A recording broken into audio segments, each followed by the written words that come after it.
programme vous est offert par Illico Cash.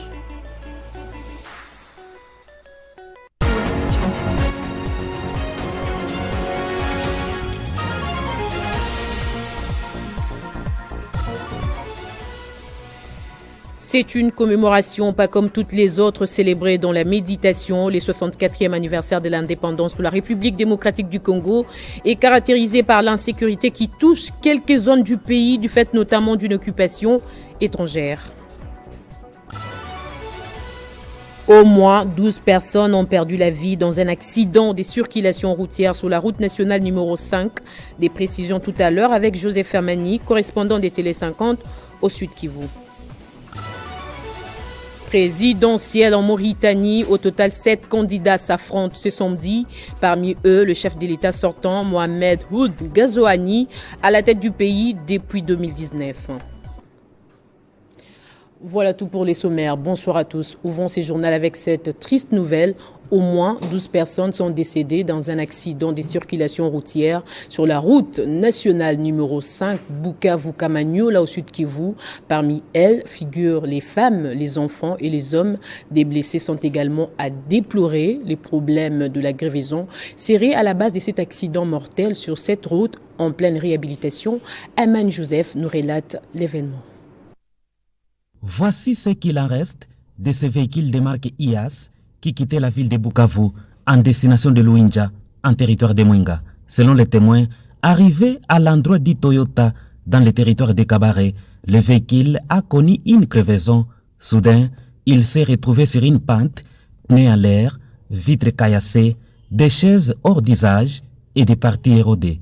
Le bilan provisoire fait état de 12 personnes décédées sur place, parmi lesquelles 5 femmes, un enfant et 6 hommes. 5 blessés sont également à déplorer, parmi eux un bébé d'environ 1 an. Informé de la situation, le gouverneur du Sud Kivu, le professeur Jean-Jacques Purusi Sadiki, qui s'est engagé de rester aux côtés de ses administrés, a dépêché le vice-gouverneur, maître Jean-Jacques Elakano, pour évaluer l'ampleur des dégâts. Sur place, il a, au nom du gouverneur des provinces, présenté ses condoléances les plus émues aux habitants de Luinja, touchés par ces drames. Faisant d'une pierre deux coups, mais au cœur, le vice-gouverneur Jean-Jacques Elakano a remis une enveloppe consistante pour la prise en charge des frais de transport des corps vers les lieux d'inhumation. Il a appelé à son excellence de me dépêcher pour évaluer et regarder. Et je suis vraiment sur le lieu du drame. C'est vraiment catastrophique. À ce stade, je ne peux que présenter mes très sincères condoléances aux victimes et aux familles des victimes qui ont perdu les leurs. Pour le reste, c'est le gouvernement provincial qui essaie de faire ce qu'il peut à son niveau pour favoriser l'enterrement et l'acheminement des corps parce que le véhicule allait vers Luinja. Juste après avoir constaté les dégâts, le vice-gouverneur du Sud Kivu, Jean-Jacques Elakano, s'est rendu à l'hôpital général de référence de Niantende où sont internés les blessés. Ici aussi, il a rassuré les personnels soignants que le gouvernement provincial prendra en charge les frais d'hospitalisation. Ceux qui sont décédés, un enterrement digne leur sera organisé. À noter qu'au cours de cette visite, le vice-gouverneur Jean-Jacques Elakano s'est fait accompagner du ministre provincial de la Santé et des députés provinciaux, Elie de Mwenga. Commémoration du 64e anniversaire de l'indépendance de la République démocratique du Congo. Que pense l'opinion congolaise sur cette question? La République démocratique du Congo est-elle réellement indépendante sur tous les plans? Ce sujet a fait l'objet d'un baladeur réalisé par Erin Tientambwa. Quand on parle de l'indépendance, nous devons quand même subir les effets de l'indépendance. Et au contraire, ces effets-là, nous ne les subissons pas. Le Congo vit une dépendance totale. Quant à moi, le terme indépendance ne serait pas encore utilisé. Et pour moi, cette indépendance-là était encore précoce, soi-disant indépendance. Parce que jusqu'au jour d'aujourd'hui, comme je viens de le dire, la RDC n'a jamais eu son indépendance totale. La RDC vit d'une dépendance sur tous les plans. Alors pourquoi on doit toujours parler de l'indépendance? Les 64 ans après l'indépendance dans notre pays, nous avons reculé sur tous les plans. Si vous prenez le Congo avant 1960 et le Congo d'aujourd'hui, vous allez vous rendre compte que nous avons reculé sur le plan infrastructure, sur le plan développement, parce qu'à l'époque, avant l'indépendance, la RDC avait le même niveau de vie que le Canada. La Chine était très loin que la RDC. Mais quand vous comparez avant l'indépendance et aujourd'hui, vous allez vous rendre compte que les 64 de l'indépendance, nous dépendons à 70% toujours là-bas. À mon avis, c'est question de la conscience. Et cela doit commencer au niveau de nos représentants et descendre jusqu'au petit peuple. Si aujourd'hui nos dirigeants prêchent par l'exemple, nous les suivrons.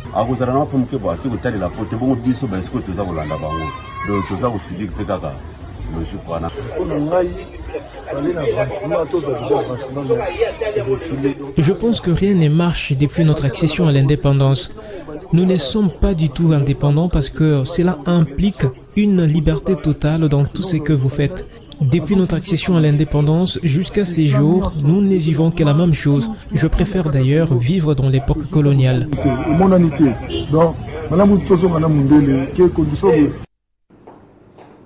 Et à cette même occasion, le président du bureau d'âge de la Chambre haute du Parlement, Kindwelo Lumbu Pascal, présente ses vœux au président de la République. Il a laissé entendre, j'y cite, « Cette date historique offre une précieuse occasion pour saluer votre leadership en tant que premier citoyen qui préside à la destinée de notre pays. En fait, grâce à votre diplomatie, tous azimuts, vous avez permis à la République démocratique du Congo de retrouver sa place dans les concerts des nations de votre accession à la magistrature suprême et depuis, vous avez inlassablement travaillé à défendre son intégrité territoriale comme l'ont fait nos héros nationaux, pères de l'indépendance. C'est ici les lieux pour nous de saluer votre ferme engagement et détermination dans la lutte contre les forces négatives qui agressent les pays injustement, mais aussi votre vision pour un Congo nouveau dont les marques sont perspectives à travers le programme de développement intégral et intégré de 145 territoires qui donnent corps et sens au slogan « Le peuple d'abord ». Ainsi, au nom du bureau provisoire du Sénat que j'ai préside, des sénateurs et au mien propre géritaire, à votre excellence, de vœux de bonne santé et de longévité. Rendons-nous à présent au Lualaba chez Fifi Masuka. Les élus provinciaux s'en vont en vacances parlementaires. C'est à l'issue de 3 mois de travaux au cours de la session ordinaire de mars 2024. Dans son discours de clôture, le président Jean-Marie Kasseya a rendu un vibrant hommage au chef de l'État avant de relever quelques points ayant caractérisé cette session. C'est en l'occurrence l'élection de gouverneurs et vice-gouverneurs ainsi que les sénateurs en mission officielle en dehors du pays. Le gouverneur du Lualaba Fifi Masuka était représenté par le ministre provincial de l'Intérieur, Deoda Kapenda Wakapenda. Un discours de clôture de la session ordinaire de mars 2024, simple, souple et concis. L'honorable président de l'Assemblée provinciale du Lualaba, Jean-Marie Kasseya, y a ainsi relevé des points allant dans le sens de faire avancer les choses après avoir rendu un vibrant hommage au chef de l'État, Félix-Antoine Tshisekedi, garant du bon fonctionnement des institutions. C'est aussi pour moi l'occasion ici de rendre un hommage vivant et mérité à son Excellence Félix-Antoine Tshisekedi Tshilombo, président de la République et chef de l'État, garant du bon fonctionnement des institutions et artisan de la paix. Le speaker de l'Assemblée provinciale du Lualaba a ensuite salué l'engagement responsable des élus provinciaux dans le choix des gouverneurs, vice-gouverneurs ainsi que sénateurs. Ceci augure une bonne collaboration entre l'exécutif et l'Assemblée provinciale, comme ce fut le cas avec le gouvernement provincial sortant. Concernant l'actualité, Jean-Marie Kasseya a évoqué l'avènement de la toute première femme à la primature en République démocratique du Congo, Madame Judith Soumimwa. Excellence Madame le gouverneur de la province du Lualaba, ici représentée. La session de mars 2024 a connu diverses actualités nationales parmi lesquelles la nomination de la première ministre.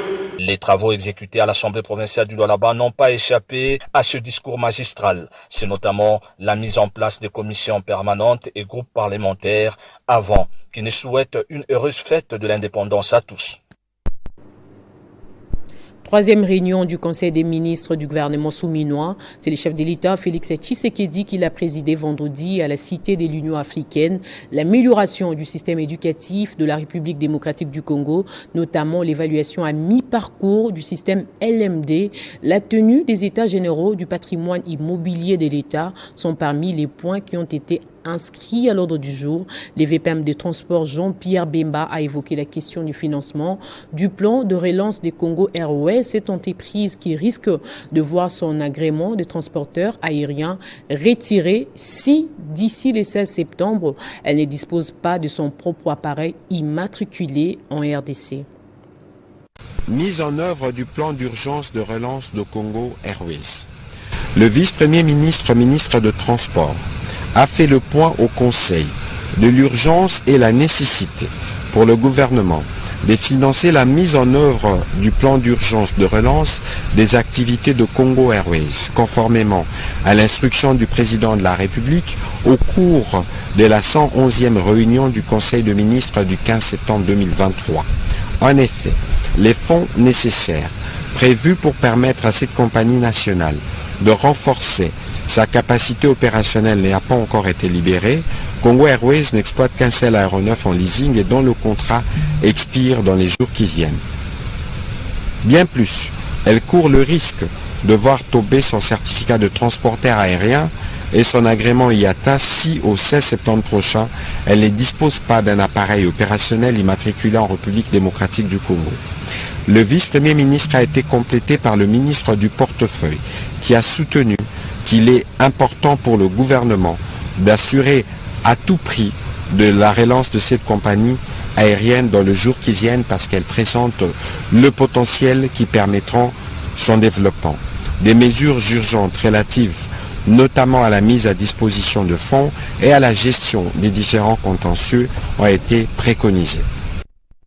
Réforme judiciaire, les ministres d'État, ministre de la Justice et garde des Sceaux, Constant Mutamba, a échangé avec les réseaux des parlementaires engagés pour les changements en République démocratique du Congo sur les différentes réformes judiciaires. Constant Mutamba a également échangé avec une délégation des pasteurs des églises des réveils sur l'assainissement de leurs temples et autres ASBL en RDC.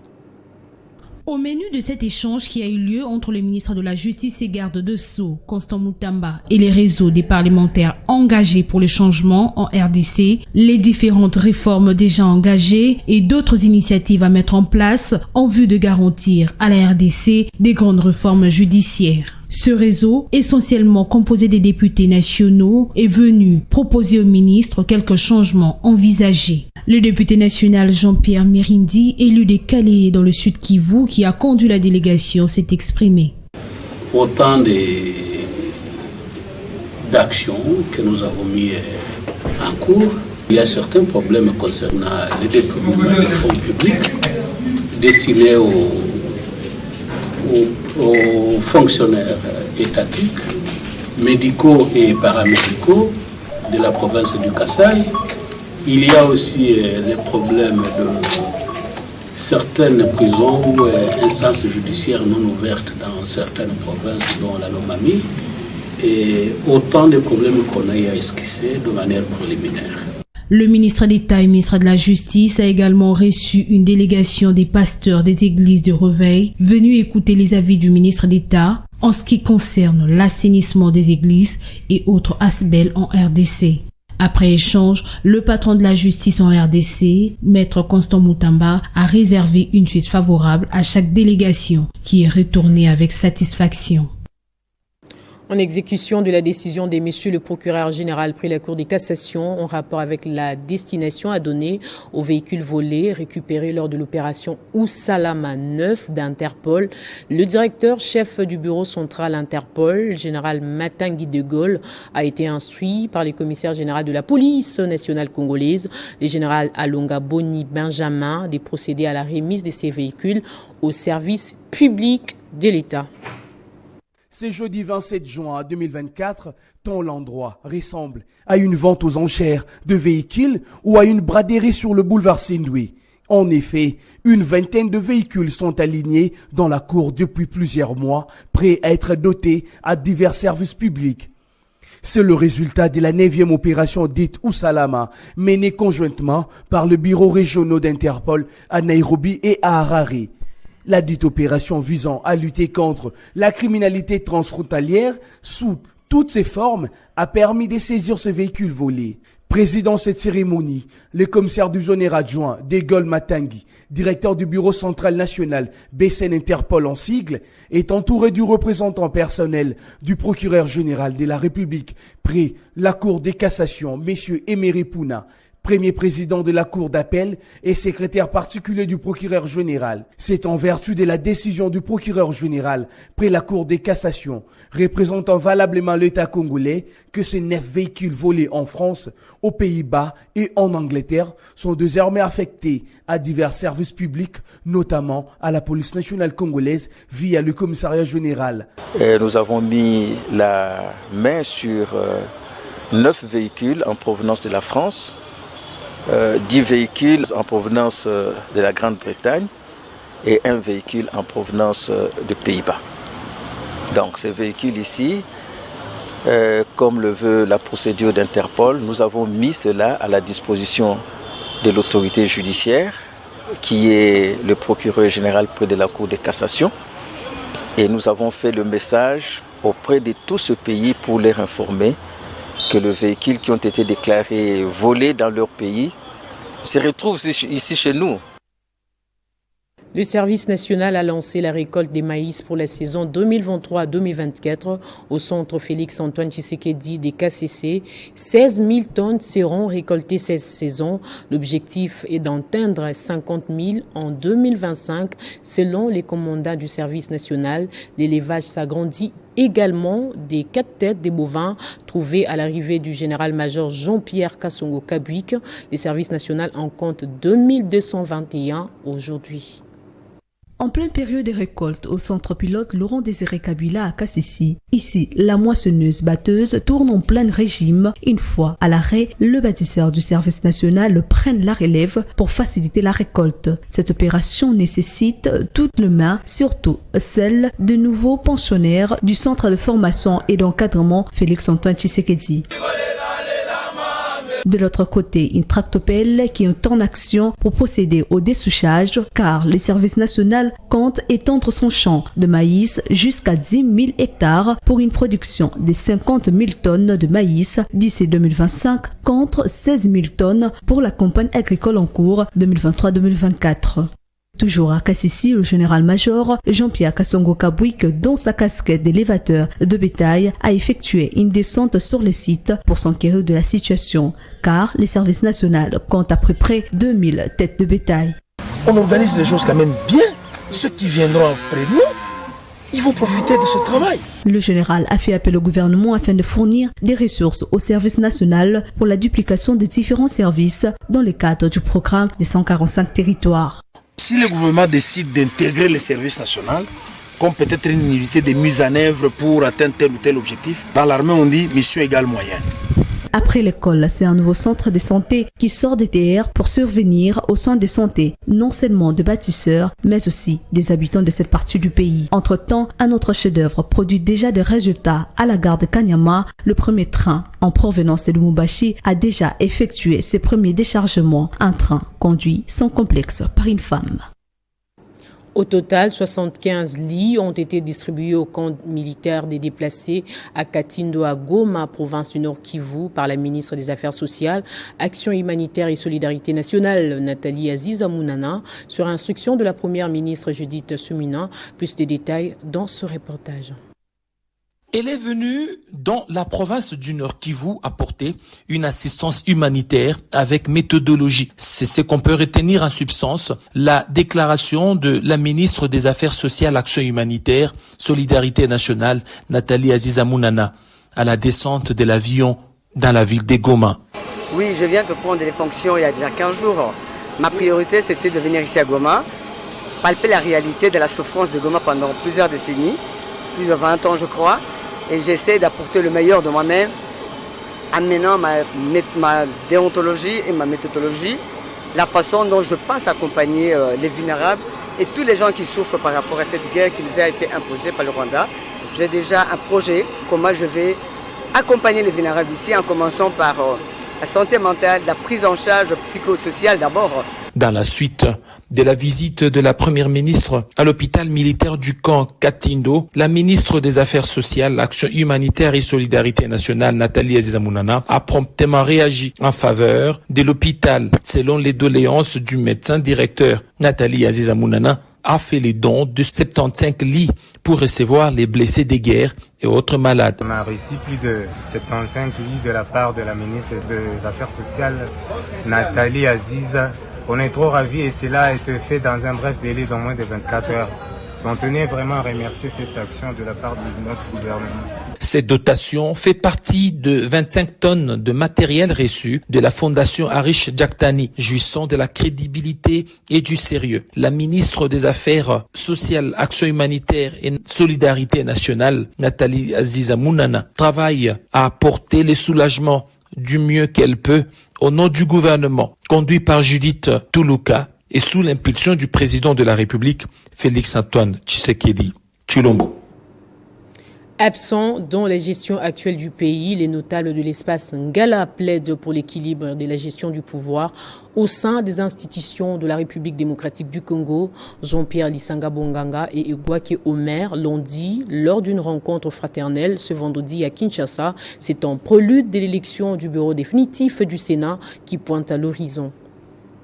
Porteur d'une déclaration faite par les notables de l'espace Ngala, Jean-Pierre Lisanga Bonganga, coordonnateur du rassemblement des alliés de Félix-Antoine Tshisekedi Tshilombo, a rendu une visite de courtoisie au président de l'Alliance des Bangala, Egwake Omer. Cet acte fraternel avait pour objectif de discuter sur la non prise en compte de l'espace Ngala dans la gestion du pouvoir au sein des institutions du pays. À la veille, bien sûr, de l'indépendance, c'était un grand jour. Nous avons été, bien sûr, approchés par la notabilité de l'Équateur. La déclaration, nous sommes venus la remettre à notre président, à notre leader, le président Omer, le président de Bangala, le président d'Aliba. Et que bientôt, il va y avoir des élections au Sénat.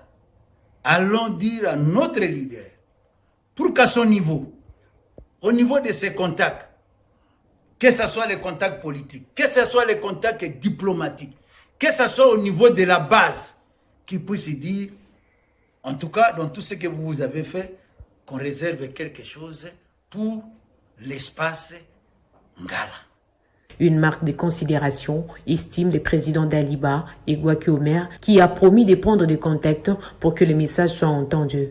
À la suite de réclamations de notables du Grand Équateur autour de l'équilibre de la gestion du pouvoir dans les institutions. Signalant que c'est en prélude de l'élection du bureau définitif du Sénat pour ces notables de l'espace Ngala, le président de la République étant du Grand Kassai, le président de l'Assemblée nationale de l'espace Swahilphone, la chef du gouvernement de l'espace Congo, la présidence du bureau du Sénat doit revenir à l'espace Ngala. Le groupe Sandvik International, une société spécialisée dans l'équipement minier, vient d'obtenir sa légitimité dans l'exercice de la soustraction à travers une reconversion rendue possible par l'association d'un sujet congolais, personne physique, et devient Sandvik Service DRC. Explication de Jean-Paul Kimoun. C'est en vertu de l'article 6 de la loi numéro 17/001 du 8 février 2017 que la société Sandvik International vient d'ouvrir son capital à un Congolais personne physique qui désormais détient 51% de parts sociales dans celle qui s'appelle aujourd'hui Sandvik DRC. Cela grâce à l'appel à la conformité de la loi sur la sous-traitance lancé constamment et sans relâche par le directeur général de la RSP et ses collaborateurs en perspective de la matérialisation de l'ultime vision du président Tshisekedi Félix portant sur la création des riches congolais à travers les activités de la sous-traitance. Au cours de cette brève et sobre cérémonie des signatures de ce protocole d'accord entre Sandvik Group, représenté par M. George Wilson, et leur nouveau partenaire M. Jean-Sylvain Douga, le patron de l'autorité des régulations de la sous-traitance dans le secteur privé, Miguel Cachal-Katambe, a saisi la balle au bond pour lancer à nouveau un appel à la conformité en direction des sociétés qui exercent encore les activités de la sous-traitance dans l'illégalité. Aujourd'hui, la société Sandvik DRC est désormais éligible en République démocratique du Congo. Un message que je vais lancer aux autres sociétés internationales qui se sont implantées en République démocratique du Congo de pouvoir faire comme le groupe Sandvik DRC aujourd'hui qui devient une société éligible. C'est donc, a dit le chef de l'État, de créer des millionnaires et des milliardaires congolais. C'est au travers la chaîne des valeurs et ce genre de partenariats entre les expatriés des grands groupes internationaux et les nationaux personnes physiques. Les deux partenaires des Sandvik DRC ont tour à tour exprimé leur satisfaction pour l'aboutissement heureux de ce long processus. Il s'y est de souligner que cette action va pouvoir occasionner un transfert d'expertise et de l'emploi créé en plus. La 16e Assemblée générale annuelle de l'Association des régulateurs de l'énergie de l'Afrique de l'Est, EREA, que le ministre des Ressources hydrauliques et électricité, Teddy Luamba, a ouvert le 26 juin 2024 à l'hôtel Sultani, a atteint son point d'orgue avec l'élévation de Madame Sylvie Olela Odimba au poste de PCA de l'autorité des régulations du secteur de l'électricité, qui succède pour une année à Monsieur Saïd Shahaban Omar, président sortant de l'AGA. Avant cette consécration qui clôture la semaine de l'énergie que l'ARE organise depuis le 18 juin dernier sous la direction des Dr Sandrine Ngalula, son directeur général, les membres de l'AGA ont examiné et adopté les propositions et résolutions des travaux leur présentés par les directeurs généraux des organes nationaux des régulations du secteur de l'énergie, membres de l'EREA, qui s'étaient réunis dans les cadres de la 27e réunion de l'exécutif comité EXCO en sigle. Dans une ambiance de sérénité, les participants ont débattu pendant les heures et avant de boucler la boucle, le général-major Saïd Shaban Omar a passé les témoins à la PCA de l'ARE, Sylvie Olela, qui jusque-là était vice-présidente de l'AGA. L'Assemblée générale de ce jour constitue l'aboutissement de plusieurs jours intenses de travaux entamés jeudi dernier par les délégués et experts des institutions en charge de la régulation. Dans son propos, le ministre Teddy Luamba, qui a félicité la nouvelle présidente de l'AGA, en a profité pour mettre en exergue le 10e anniversaire de la loi 14/011 du 17 juin 2014 relative au secteur de l'électricité. Je déclare donc solennellement ouvert le 16e assise de l'Assemblée générale de l'EREA et vous souhaite d'effectuer de travaux productifs à Kinshasa, en République démocratique du Congo. Invités à prendre la parole, le partenaire de l'ARE ont parlé pour les comptes de leurs entreprises respectives. Le représentant de la Rabobank, Edgar Masueka, a présenté Easy Energy, le projet de son institution financière, et Arsène Tambouka, directeur commercial à TMB, il a présenté sa banque. Cet événement clôture ainsi la semaine de l'énergie qui a notamment connu la participation des opérateurs du secteur de l'énergie de la RDC et celle de partenaires techniques et financiers. À l'occasion du 64e anniversaire de l'indépendance de la République démocratique du Congo, les églises évangéliques de Kitambo ont organisé un culte en vue de prier pour la nation congolaise. C'est ce samedi que différents pasteurs et fidèles de ces églises se sont retrouvés pour implorer la grâce de Dieu sur la RDC. Commentaire des héritiers Tambois. Si mon peuple sur qui est invoqué mon nom s'humilie, prie et cherche ma face, et s'il se détourne de ses mauvaises voies, je l'exorcerai des cieux, je lui pardonnerai son péché et je guérirai son pays. Voilà sur quoi s'épanche la tenue de cette activité de grande envergure, Prière pour la nation, une organisation des églises évangéliques de Kitambo.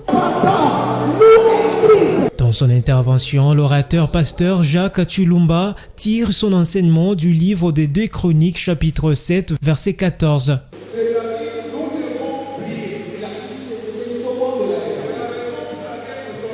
Il a été donc question de prier pour le pays et d'implorer le pardon divin, un moment de grande communion fraternelle et surtout des restaurations de l'Éternel au centre de toute activité en RDC. À cette occasion, les hommes des dieux ont aussi appelé à l'unité et à l'amour de tous pour le développement intégral du pays et son avenir. L'objectif de cette prière organisée par toutes les églises évangéliques de Kintambo, c'est de porter les pays dans la présence de notre Dieu. Dieu est derrière sa parole pour l'accomplir nous croyons que nous avons la responsabilité d'amener ces pays à la guérison. Et nous voulons que maintenant Dieu gouverne ces pays comme il est l'Éternel Dieu des armées, qu'il arrête la guerre à l'est du pays et sur toute l'étendue de notre pays. Cette activité dénommée Prière pour la Nation est une sorte de réponse à l'appel lancé par le chef de l'État Félix Tshisekedi dès son accession au pouvoir, confiant le trône du pays entre les mains des dieux. Il s'est tenu ce week-end à Kinshasa une conférence des chrétiens sous les thèmes des parcours de l'homme des dieux organisée par la coordination de l'église Géry, Ministry et École de la foi. Objectif, initier le peuple des dieux au service du Christ. Durant 2 jours successifs, soit du vendredi 28 au samedi 29 juin 2024, plusieurs chrétiens venus de tous les coins de Kinshasa ont pris part à un culte exceptionnel organisé en la salle Chaubeuse dans l'unique but de renforcer leur connaissance dans le pouvoir du Saint-Esprit. Ces assises, organisées par l'église Géry Ministry, école de la foi du révérend Géry Kassongo Sanou, a donné l'opportunité à ces croyants de Jésus-Christ d'avoir les capacités pouvant le servir. Vous avez déjà marché avec des sandales faites de pneus de véhicules. Quelqu'un passe là-dessus. Le véhicule en question, il est et pourtant c'est vous. Sous les thèmes « Le parcours de l'homme des dieux », dont plusieurs intervenants constitués des éminents pasteurs congolais, dont le pasteur et conférencier Daniel Kawata, ont éclairé la lanterne pour un enrichissement spirituel de chrétiens. C'est pas une idée qui vient de moi, mais c'est une inspiration de la part du Seigneur. Là, nous sommes notre 5e édition. Dieu m'a montré il y a des étapes que nous avons y traversées, que les autres vont traverser. Les étapes que les autres ont déjà traversées, que nous allons traverser. Et à chaque étape, ça nous affaiblit. Par moment, nous avons les dégoûts de continuer de servir Dieu. Mais les gens qui sont passés par là peuvent nous enseigner comment ils sont passés, comment ils ont agi et qu'est-ce qui a fait qu'ils puissent réussir pour arriver là où ils sont. Parce que nous avions seulement les gens parce qu'on les a vus, ils sont arrivés là où ils sont. Mais par le parcours, là où ils sont passés pour arriver là-bas, on n'aime pas passer par là, on n'aime pas comprendre ça. Un moment de louange et d'adoration avait agrémenté cet événement dont des participants se sont inspirés de parcours et des réalisations des hommes des dieux dans leur mission des messagers du Seigneur Jésus-Christ. Et on termine avec ces images. Les Mauritaniens se sont rendus aux urnes ce samedi pour élire leur nouveau président de la République. Au total, 7 candidats sont en lice pour tenter de remporter l'élection. Un scrutin, selon plusieurs spécialistes, pour choisir entre le changement et la continuité, incarné par les présidents sortants Mohamed Ghazouani. Les 6 autres candidats, tous des civils, promettent une alternance démocratique. Place au rappel des titres à présent. C'est une commémoration, pas comme toutes les autres, célébrée dans la méditation. Les 64e anniversaire de l'indépendance de la République démocratique du Congo est caractérisé par l'insécurité qui touche quelques zones du pays, du fait notamment d'une occupation étrangère. Au moins 12 personnes ont perdu la vie dans un accident de circulation routière sur la route nationale numéro 5. Vous avez suivi des précisions de Amani Joseph, notre correspondant sur place. Présidentielle en Mauritanie, au total 7 candidats s'affrontent ce samedi. Parmi eux, le chef de l'État sortant Mohamed Ould Ghazouani, à la tête du pays depuis 2019. C'est ainsi que s'achève ce journal. Merci de nous rester fidèles et bonne suite des programmes sur Télé 50.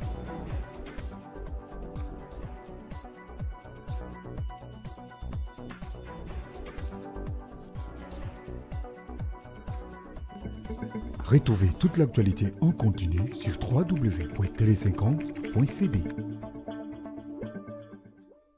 Ce programme vous a été offert par Illico Cash.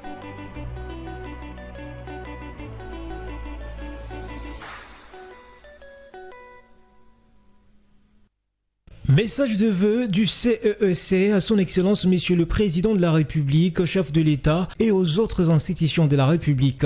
À l'occasion du 64e anniversaire d'indépendance de notre pays, messieurs Kalemba Kashama Dav et Mwamba Kanikou Freddy, respectivement président du conseil d'administration et directeur général du centre d'expertise, d'évaluation et de certification des substances minières précieuses et semi-précieuses, CEEC en sigle, ont l'insigne honneur de souhaiter une bonne fête d'indépendance à son Excellence, Monsieur le Président de la République, chef de l'État, Félix-Antoine Tshisekedi Tshilombo, aux honorables présidents de l'Assemblée nationale et du Sénat, à son Excellence, Madame la Première ministre, chef du gouvernement, à Monsieur le Premier Président de la Cour constitutionnelle.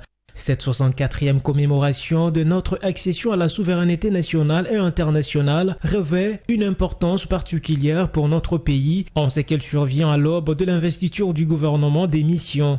La ferme prédisposition de son Excellence, Monsieur le Président de la République, chef de l'État, pour l'action déclinée à travers les 6 engagements contenus dans votre projet de société pour l'unité, la sécurité et la prospérité de la République démocratique du Congo, socle de la vision stratégique du gouvernement, constitue une source d'inspiration pour le CEEC à l'effet de poursuivre son projet d'implémentation des laboratoires d'analyse chimique des produits miniers marchands sur l'ensemble du territoire national.